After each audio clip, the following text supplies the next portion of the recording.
don't be frightened.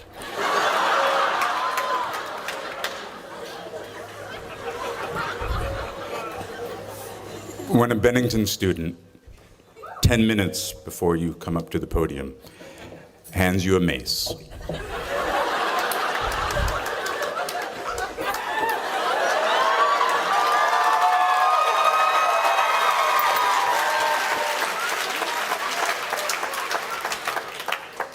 that he made,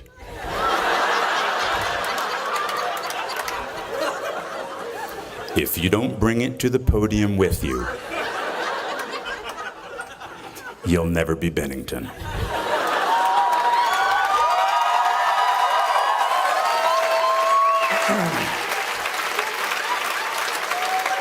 So I would like to thank you, Ben,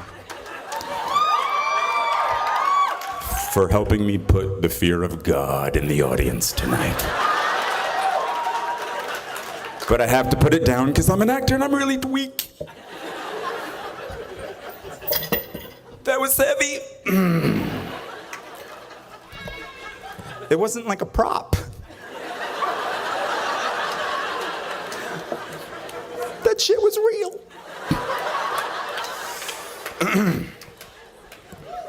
Thanks, Ben. So now I'm gonna read. And I'm not off book, so I might be looking down a lot. Thank you, President Coleman. Brian Conover.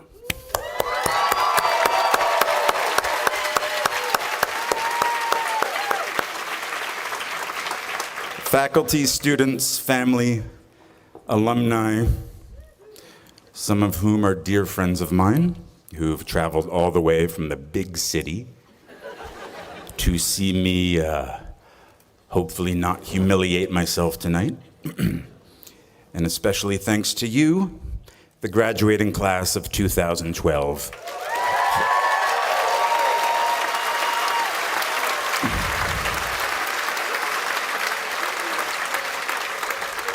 See, as a joke, I wrote "hold for applause," and I was actually going to read that. So you kind of killed my joke. Let's do that again. 2012, hold for applause. 2012. Wow. I never thought I'd see 2012. I thought perhaps the Mayan calendar would prove correct. And the end of the world would have been the greatest excuse to get me out of this terrifying task of delivering the commencement speech. But wait, according to the Mayan calendar here, when does the world end? December 2012. Damn. Okay, maybe I shouldn't talk to the graduates eager to start their new lives about the end of the world. Okay. Really? Really? Of all the novelists, teachers, playwrights, poets, groundbreaking visual artists, and pioneers of science, you got the TV actor.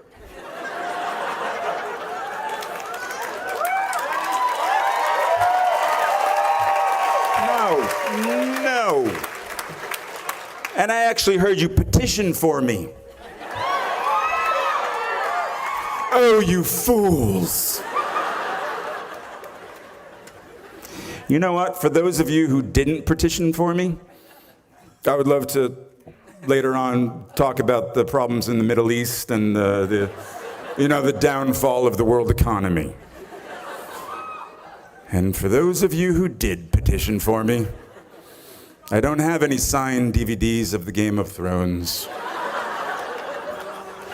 But I'm happy to talk about the parallel lineages of the Targaryens and the Lannisters later at the bar.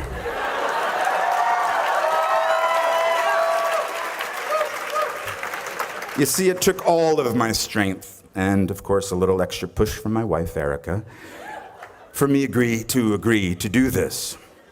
Because I don't do this. In my profession, I am told by people who know what they're doing, where to stand, how to look, and most importantly, what to say.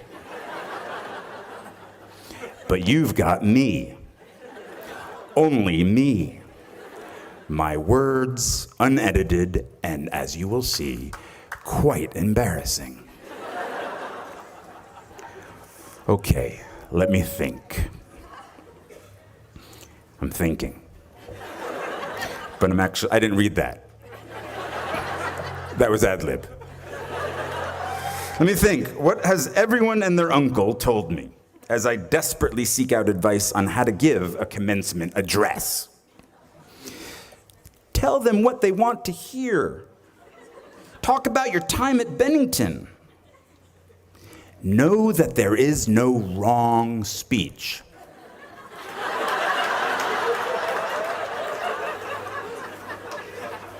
I like that one. Just keep it brief. That was my father-in-law.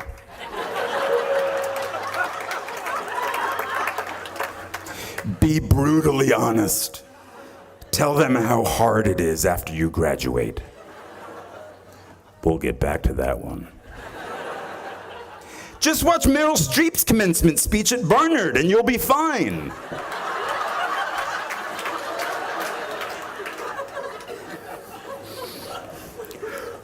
What did Beckett say? I can't go on. I'll go on. So even if I don't burn in your hearts and minds long after this speech is over, even if I don't inspire you to reach for the stars and beyond, even if I am erased from your memory after one glass of wine tonight, where am I going with this? I can't go on. I'll go on. You know, I won't speak of my time here like some old fisherman. You have already had your time here. You have your own story to tell. But I have to say, for me, it did start here, in Vermont, on a very rainy night. It was 1987, and I was a prospective student. The rain was coming down so hard, it was impossible to see that I was meeting the person who would later become my greatest friend and collaborator. A freshman who would, 17 years later, introduce me to the woman that became my wife. I'll call him Sherm, because I do. It was late at night on the road right there near Booth House. And despite the dark night and the heavy rain, this place was so alive. The lights pulsed from each of the dorms. Now, I was a kid from New Jersey who went to an all-boys Catholic high school. I was 4 foot something. I mumbled when I spoke. I wore a sort of woman's black velvet cape.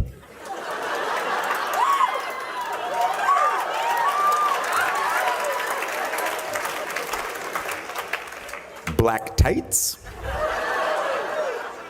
combat boots, and a scowl. But here at Bennington, I was home.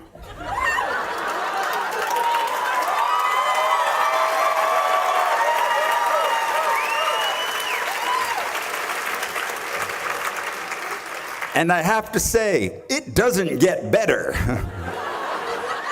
Yeah. Just, let me clarify. There are not shinier, more important people out there.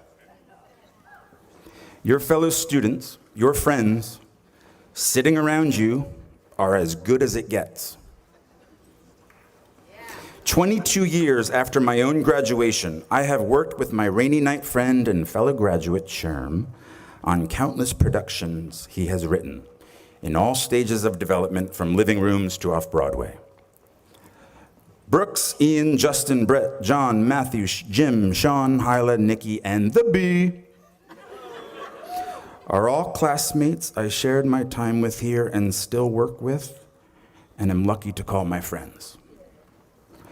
We are very spoiled here. People always say to me, for such a small school, it seems like there are so many of you.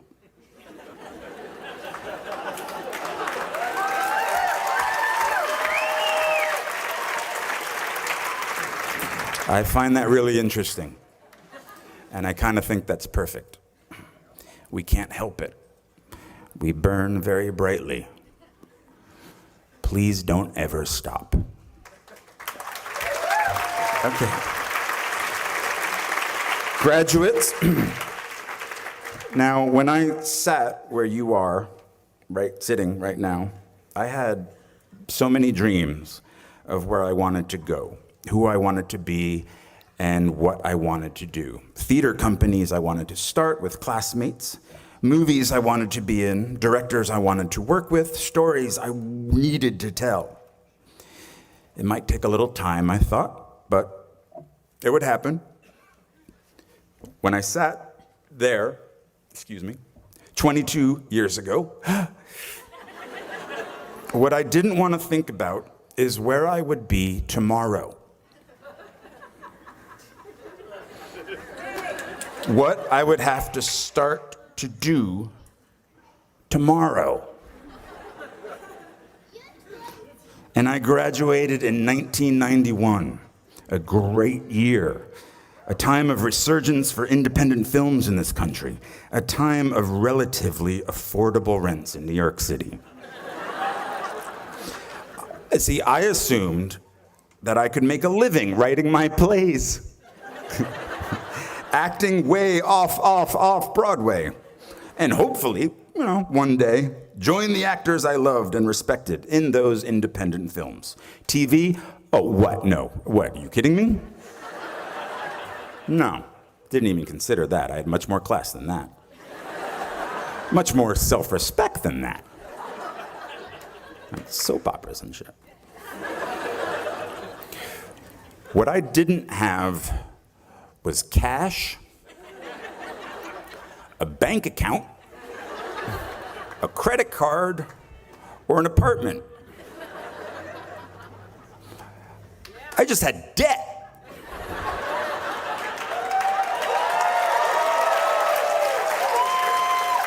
A big, hungry, growing larger every moment debt. So as you will tomorrow, I had to leave beautiful Vermont. I packed the life that I knew with socks and a toothbrush into my backpack, and I slept on couch after couch after couch after couch at friends' apartments in New York until I wore out their rent-paying roommates' welcome. I didn't want a day job. I was an actor. I was a writer. I was a Bennington graduate. I had to get a day job. I dusted pianos at a piano store on Ludlow Street for 5 months. I worked on the property of a Shakespeare scholar for a year, pulling weeds and removing bees' nests. I went on unemployment once, but not for long. I couldn't handle the guilt. Eventually, I was able to pay rent for a spot on the floor of an apartment on the Lower East Side, but my roommate had a breakdown and disappeared. He later resurfaced in a religious cult. I'm making this sound romantic. It really wasn't.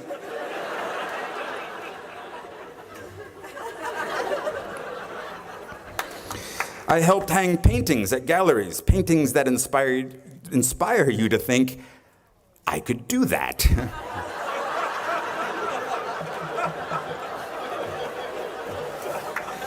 And then, finally, after 2 years of job and couch surfing, I got a job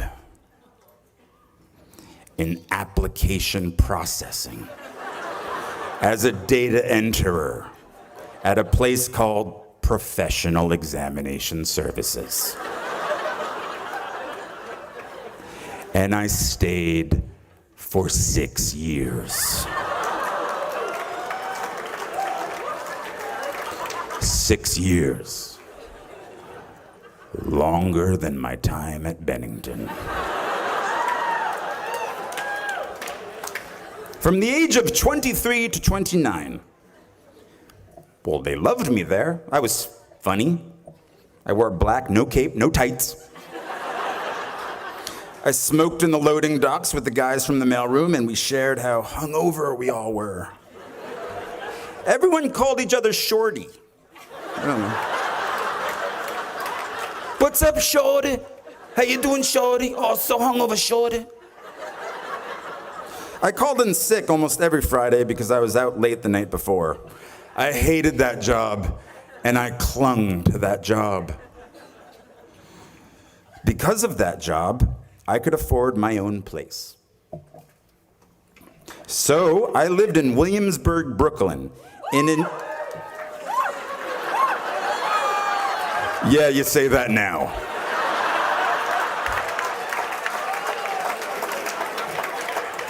Oh, my kingdom for a time machine. Yeah, that's right. I lived in an industrial loft.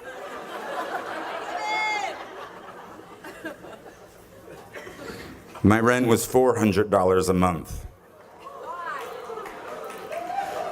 My dream of running a theater company with my friend and fellow Bennington graduate Ian Bell had died.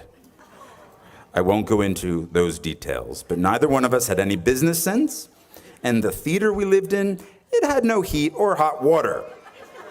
We didn't smell very good, but we had our youth. The youth gets old very quickly. You'll see.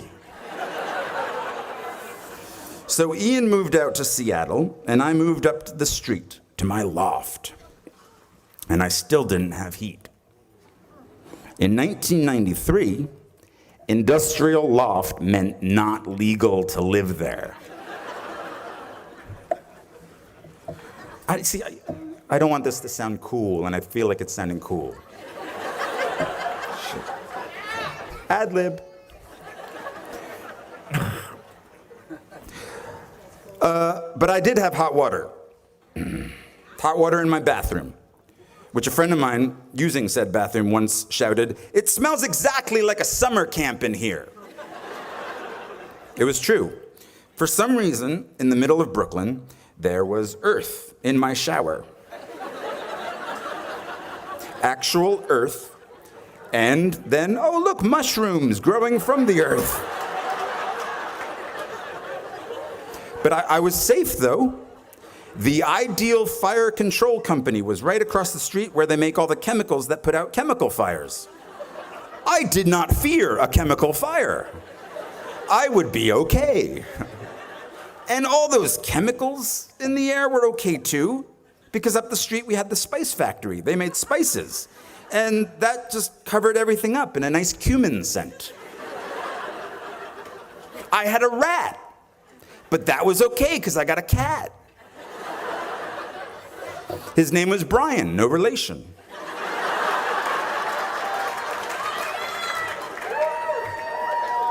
My grandmother had given me a pink pull-out couch. Oddly, no friends or recent graduates wanted to crash on my couch. So I put the couch on its end so Brian could climb it and look out the window. I had only the one window. I myself could not look out the window. It was quite high. So I had no heat, no girlfriend. What, are you kidding me? No acting agent. But I had a cat named Brian who told me of the world outside.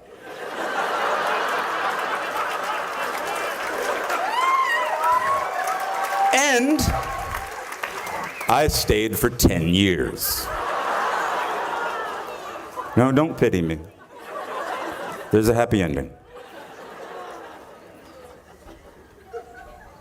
When I was 29, I told myself, the next acting job I get, no matter what it pays, I will, from now on, for better or worse, be a working actor.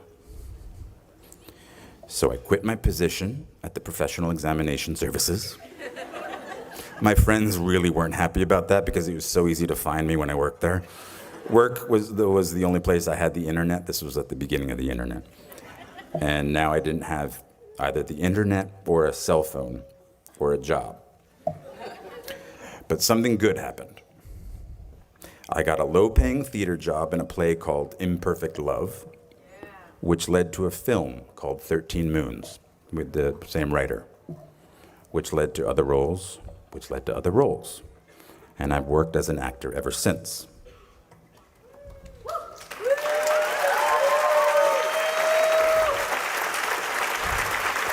But I didn't know that would happen. At 29, walking away from data processing, I was terrified. 10 years in a place without heat, 6 years at a job I felt stuck in. Maybe I was afraid of change. Are you? My parents didn't have much money, but they struggled to send me to the best schools. And one of the most important things they did for me, and graduates, maybe you don't want to hear this, is that once I graduated, I was on my own. Financially, it was my turn.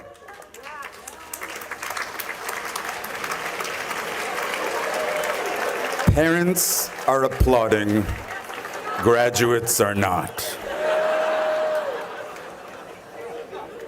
But this made me very hungry, literally. I couldn't be lazy.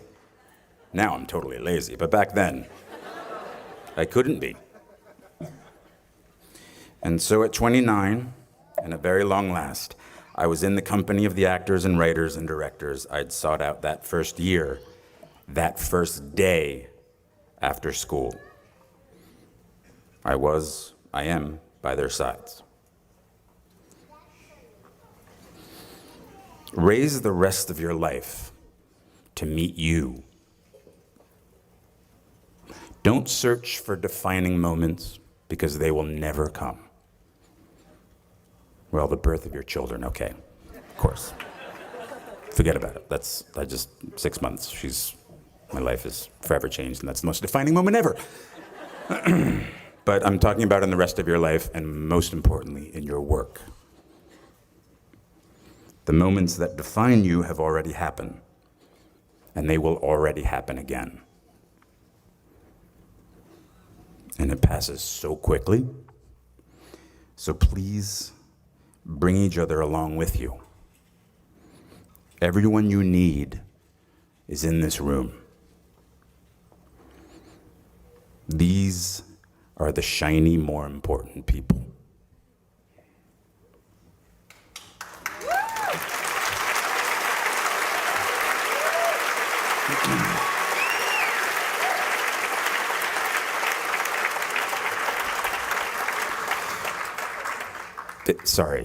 It sucks after graduation.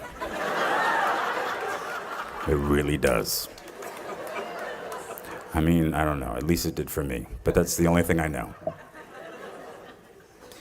You just get a bit derailed. But soon something starts to happen. Trust me. A rhythm sets in. Just like it did after your first few days here. Just try not to wait until, like me, you're 29 before you find it. And if you are, that's fine too. Some of us never find it. But you will.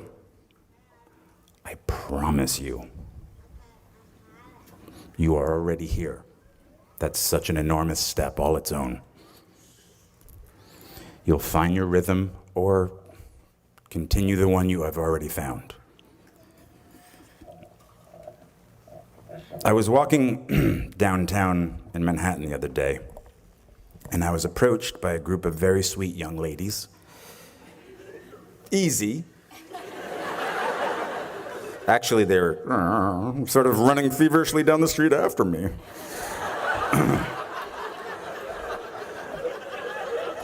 When they got to me breathless,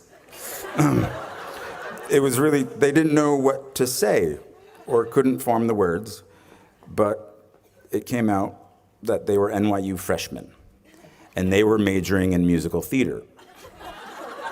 Of course, come on. They were like science majors. They were running after me. What musicals are you doing? I inquired. Well, one of them said, looking down at her shoes, we aren't allowed to be in plays our freshman year. Now, they were paying a very high tuition to not do what they loved doing. I think I said, well, hang in there. What I should have said was, don't wait until they tell you you are ready. Get in there, sing, or quickly transfer to Bennington.